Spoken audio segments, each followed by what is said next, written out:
Salut, c'est Trado, je suis content de vous retrouver pour la mise à jour de la préparation de la semaine de trading pour le CAC, le DAX, le Dow Jones, le Nasdaq et l'euro-dollar en CFD. Je vous renvoie au chapitrage si vous voulez directement aller chercher l'analyse qui vous intéresse.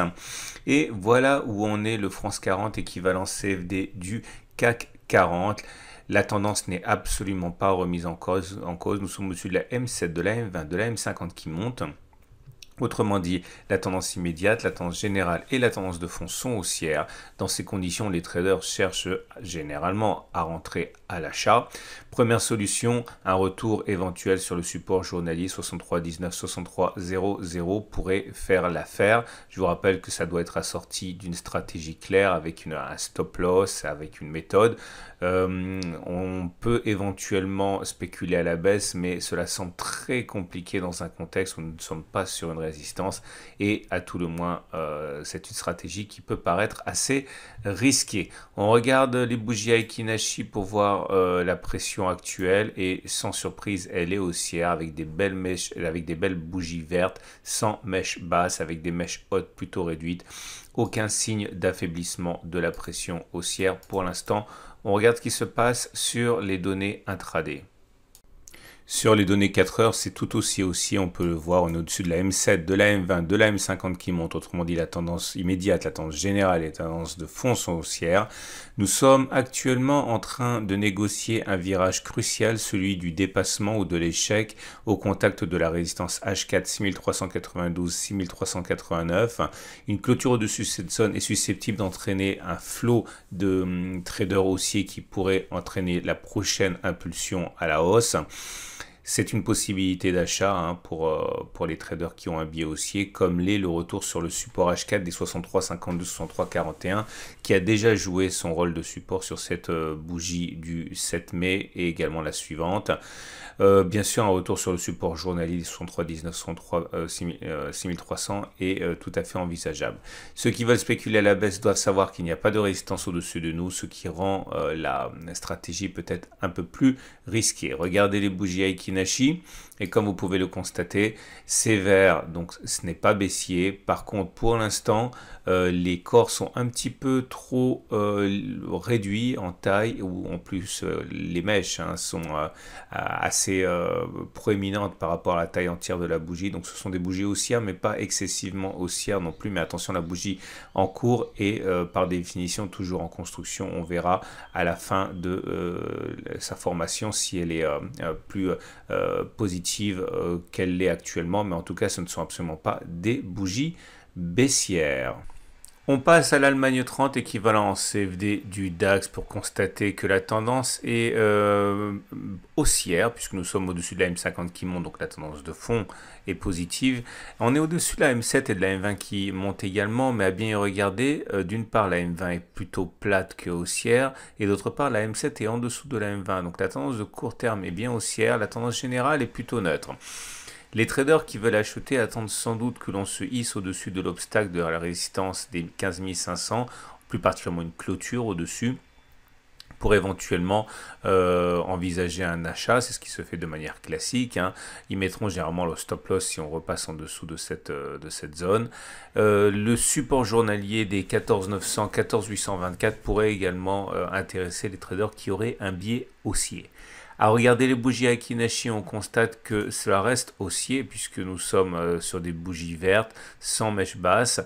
Il faudrait réduire la longueur des mèches hautes pour que ce soit véritablement satisfaisant, comme sur la bougie qui est en construction actuellement, mais encore une fois, étant donné qu'elle est en construction, elle n'est pas définitive, il faudra surveiller ça de près. On regarde ce qui se passe sur les données 4 heures. En données 4 heures, les choses sont peut-être plus reluisantes avec des cours qui sont au-dessus de la M7 qui monte, au-dessus de la M20 qui monte, au-dessus de la M50 qui monte. Donc, retour à une tendance haussière immédiate, mais également la tendance générale et la tendance de fond. On vient de s'extirper de la résistance 15 375 318, ce qui entraîne un changement de polarité théorique, cette zone devenant support. Ceux qui veulent acheter de l'Allemagne 30 attendent peut-être que l'on revienne à nouveau sur ce support H4 dans un throwback comme ce qui s'est produit sur la bougie du vendredi à 13 h, ou alors que l'on clôture au-dessus de l'obstacle et la résistance journalière des 15 500. Attention, des mouvements baissiers et une pression baissière peut apparaître sur cette zone puisque c'est une résistance tracée sur une unité de temps supérieure et qui a donc beaucoup plus de solidité qu'une résistance tracée sur la même unité de temps. Regardez les bougies Aiki Nashi qui sont de belles factures, hein. Elles sont vertes, elles sont longues, mais attention, ça commence à faiblir un petit peu, hein, avec l'avant-dernière bougie qui est de petite taille et la dernière bougie, celle qui est en construction, qui fait état d'une mèche haute un peu longue. Et pour le Wall Street, équivalent CFD du Dow Jones, la situation est également très haussière. Les cours sont au-dessus de la M7, de la M20, de la M50 qui montent, donc tendance immédiate, tendance générale, tendance de fond haussière. Les traders qui envisagent de rentrer à l'achat attendent un hypothétique retour sur les 34 260, 34 150, puisque c'est le premier support. Il n'y a pas de résistance vu qu'on est sur des records historiques. La spéculation à la baisse est dangereuse car il n'y a pas de résistance au-dessus de nous, ce qui rend l'entreprise un petit peu plus hasardeuse. Regarde ce qui se passe sur les données 4 heures après avoir vu les bougies Aiki Nashi, j'allais l'oublier, qui sont très haussières. Long corps, mèche haute, limitée, pas de mèche basse. Sur les données 4 heures, pas beaucoup plus d'opportunités d'entrée à l'achat sur des zones à bon prix. La tendance est très haussière, les cours sont au-dessus de la M7, de la M20, de la M50 qui montent. Par contre, le premier support H4 correspond plus ou moins au support journalier hebdomadaire. C'est cette zone comprise entre 34 330 et 34 160. Acheter à un autre moment que celui-là expose justement à une baisse jusqu'à ce support avant d'avoir du soutien, donc ça c'est un petit peu compliqué, mais la tendance, on l'a dit, est extrêmement haussière. Spéculer à la baisse dans la situation actuelle comporte encore une fois des risques puisqu'il n'y a rien au-dessus de nous qui justifierait une baisse au moment auquel vous allez éventuellement prendre le pari baissier, hein, pas de résistance, donc plus dangereux. Les bougies Aiki Nashi sont toujours vertes, elles sont toujours haussières, les mèches hautes sont toujours limitées et les mèches basses absentes, ça reste donc très haussier. Par contre, pour le Nasdaq 100, c'est-à-dire l'US Texan CFD, la tendance n'est pas aussi belle. Certes, la tendance de long terme et la tendance de fond sont haussières puisqu'on est au-dessus de la M200 et la M50 qui montent. Par contre, on est en dessous de la M20 qui descend, donc la tendance générale est baissière. Et la tendance de court terme est neutre puisque nous sommes au-dessus de la M7, mais celle-ci descend. Dans ces conditions, la tendance de fond étant haussière, beaucoup de traders vont tenter sans doute de rentrer à l'achat, mais uniquement en cas de cassure de la résistance journalière et hebdomadaire des 14,030, 14,080, ou alors dans le cas éventuel où nous irions nous reposer une fois de plus sur le support hebdomadaire et journalier des 12 470. La tendance commence à se réveiller à la hausse, mais les bougies Aiki Nashi restent quand même relativement neutres, hein, puisque certes c'est vert, certes il n'y a pas de mèche basse, ce qui est bien, mais les corps sont assez réduits et sur la bougie précédente la mèche haute est trop longue. La mèche actuelle est meilleure, hein, mais cette bougie est toujours en construction, donc elle ne peut pas encore être prise comme acquise. On regarde les données 4 heures. Et sur les données 4 heures, là aussi, les choses sont un peu plus confuses que sur les autres marchés. On est en dessous de la M50 qui descend, donc la tendance de fond est baissière. On est au-dessus de la M7 qui monte et au-dessus de la M20 qui monte, donc la tendance de court terme, la tendance immédiate, hein, et la tendance générale sont haussières. Et au-dessus de la M200 qui monte, donc la tendance de fond est haussière. C'est globalement haussier, on va dire, mais les traders attendent sans doute là aussi, hein, que les choses soient plus claires. Un retour sur le support H4 des 13 492, 13 400 pourrait intéresser certains traders haussiers, comme le passage en force de l'obstacle des 14,030, 14,080.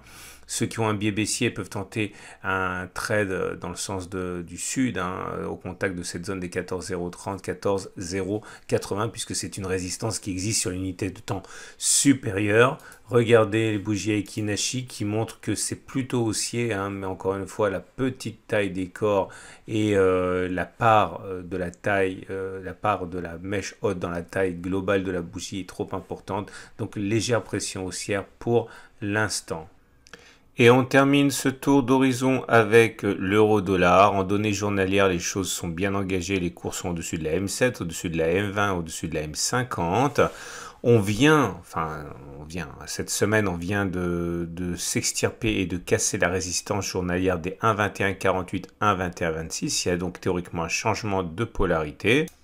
Il faut s'attendre à ce qu'un retour sur cette zone donne l'opportunité aux traders haussiers d'éventuellement considérer un achat.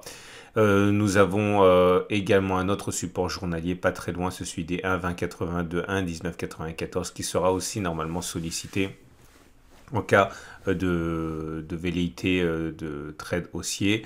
Un retour sur la résistance hebdomadaire des 1,2354, 1,2248 pourrait donner matière à spéculer à la baisse à ceux qui désirent le faire, puisque c'est cette résistance qui existe sur une unité de temps supérieure. Les bougies Aiki Nashi pour l'instant sont toujours vertes, elles montrent que la pression est haussière. Cette bougie la bougie précédente était de très belle facture, hein, avec une toute petite mèche haute et pas de mèche basse. Celle qui se construit actuellement l'est un peu moins, puisque le corps est moins étendu. On regarde tout de suite les données 4 heures.